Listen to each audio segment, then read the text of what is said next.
La CIA a espionné ses propres citoyens pendant des années. Des centaines de milliers d'Américains, dont des journalistes, des leaders des droits civiques, ont été surveillés, infiltrés, écoutés. À la fin de cette vidéo, vous comprendrez pourquoi ce programme secret a été effacé des archives officielles. Nous sommes en 1967. Les États-Unis sont secoués par des émeutes raciales à Détroit, Newark et ailleurs. Le mouvement des droits civiques mené par Martin Luther King Jr. prend de l'ampleur.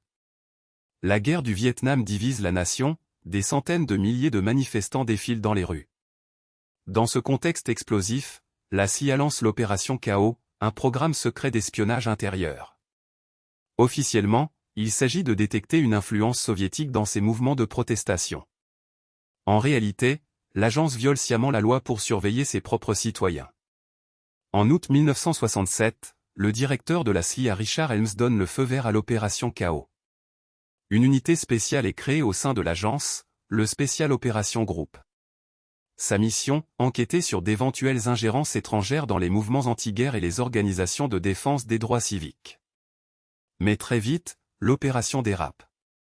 Au lieu de se limiter à la recherche d'agents soviétiques, la CIA se met à surveiller tous les groupes considérés comme subversifs. Le FBI, la NSA et d'autres agences gouvernementales sont mis à contribution.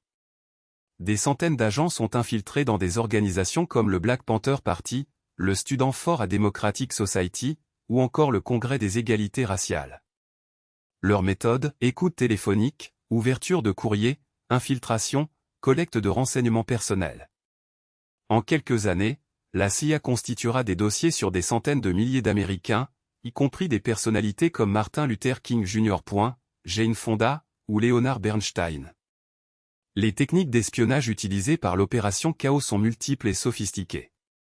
La CIA a mis sur écoute les téléphones de militants, ouvert leurs courriers, placé des mouchards dans leurs organisations. Elle a aussi infiltré des agents sous couverture, qui ont gravi les échelons pour obtenir des postes à responsabilité. Ces taupes ont rapporté des informations précieuses sur la structure, les stratégies et les projets des groupes visés. La CIA a aussi intercepté les communications privées de ses cibles, notamment par le biais de la NSA.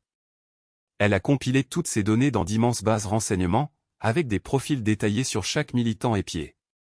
Cette surveillance de masse a permis à l'agence d'anticiper les actions des groupes subversifs, d'infiltrer leurs rangs, et parfois même de les manipuler. Mais elle a aussi violé de manière flagrante le National Security Act de 1947, qui interdit à la CIA toute activité sur le territoire américain. Pendant des années, l'opération Chaos est restée secrète. Mais en 1974, tout bascule.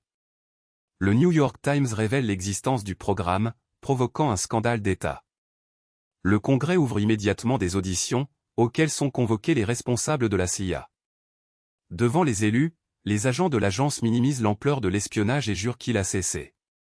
Mais les documents déclassifiés racontent une toute autre histoire. Ils montrent que l'opération Chaos a continué jusqu'en 1974, bien après la fin officielle de la guerre du Vietnam. Que des centaines de milliers d'Américains ont été espionnés, y compris des journalistes, des intellectuels, des artistes. Que la CIA a partagé ces informations avec d'autres agences gouvernementales, violant encore un peu plus la loi et la Constitution. Le scandale est immense. Il conduit à la création d'une commission d'enquête, la Church Committee, qui met au jour d'autres programmes illégaux de la CIA. L'agence est réformée, son mandat restreint. Mais l'opération Chaos restera comme l'un des épisodes les plus sombres de son histoire. L'opération Chaos est un exemple frappant de la manière dont une agence gouvernementale peut violer la loi et la Constitution au nom de la sécurité nationale. Pendant des années, la CIA a espionné ses propres citoyens, infiltré des groupes politiques, collecté des renseignements personnels sur des centaines de milliers d'Américains. Tout ça sans mandat, sans contrôle, au mépris des libertés fondamentales. Le scandale a finalement éclaté au grand jour, mais il a fallu attendre 1974, soit 7 ans après le lancement du programme.